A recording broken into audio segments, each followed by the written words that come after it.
আমাকে সত্য কথা বলতে হবে, মানুষকে ধোঁকাবাজি দেওয়ার থেকে নিজেকে বিরত রাখতে, আমাদের ক্ষমতার লোভ থেকে বিরত থাকতে হবে, আমাদের রাজনৈতিক অভিলাষ থেকে বিরত থাকতে হবে, এবং আমাদের যে কথা আমরা বলি যে আমাদের জনগণের সেবক হয়ে রাজনীতি করতে হবে। রাজনীতি ক্ষমতার জন্য নয়, আমরা সেই কথায় বিশ্বাস করব না।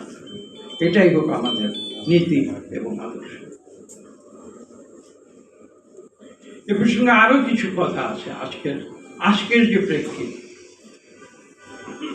ঐক্য, গতকালের যে ঘটনা বাংলাদেশে ঘটেছে তার রেফারেন্স আজকে পত্র পত্রিকায় আপনারা দেখেছেন, আমাদের এখানে বক্তারা রেখেছে। ঐক্য অবশ্য প্রয়োজনীয়, জাতি ধর্ম বর্ণ নির্বিশেষে ঐক্য প্রয়োজন, এতে কারো কোনো দ্বিমত থাকতে পারে না। কিন্তু আমি এই প্রসঙ্গে আপনাদের আরো একটু সতর্ক করে দিতে চাই। ইংরেজিতে একটি কথা আছে, ইউনিটি ইন ডাইভার্সিটি। আমি ঐক্য করতে গিয়ে যদি আবার নতুন করে বাকশাল করে ফেলি, তাহলে কিন্তু সেই ঐক্যে কাজ হবে না। আমাকে ক্ষমা করবেন, আমি খোলাখুলি করব। আমাদের সতর্ক থাকতে হবে। ইংরেজিতে আরেকটি কথা আছে, vigilance is the eternal price of democracy. ডেমোক্রেসিটা মুখে বলা সহজ, বাস্তবে রূপান্তর করা কিন্তু অতটা সহজ নয়। হাজার হাজার জীবন দিয়ে জুলাই অগাস্টের ছাত্র জনতার আন্দোলন,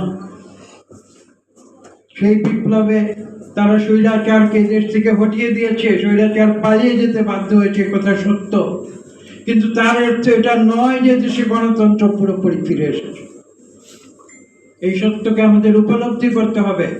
আমি স্পষ্ট করে বলবো, আমাদের গণতন্ত্রের রূপান্তরের মাত্র একটি ধাপ আমরা অতিক্রম করেছি, সেটা হচ্ছে স্বৈরাচারের বিদায়। আরো কঠিন ধাপ রয়েছে, দ্বিতীয় ধাপ এবং তৃতীয় ধাপ। দ্বিতীয় ধাপটি কি?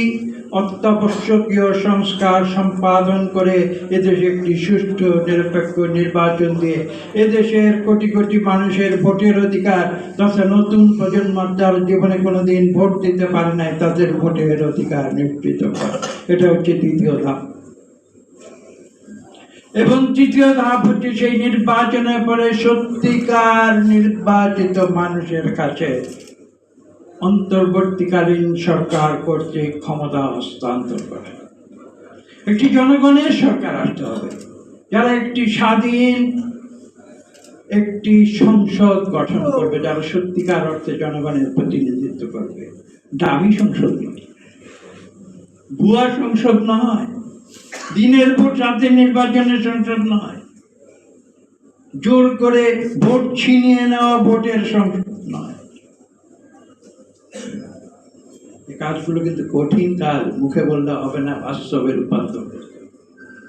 এবং এই দায়িত্ব, গুরু দায়িত্ব কিন্তু এসে পড়েছে বর্তমান অন্তর্বর্তীকালীন সরকারের উপরে। এবং সে কারণেই কিন্তু আমরা বলছি যে এই অন্তর্বর্তীকালীন সরকারকে আমরা সর্বাত্মক সহযোগিতা দিচ্ছি। আমরা কোনো অবস্থাতে চাই না তারা তাদের এই গুরু দায়িত্ব পালনে ব্যর্থ হয়।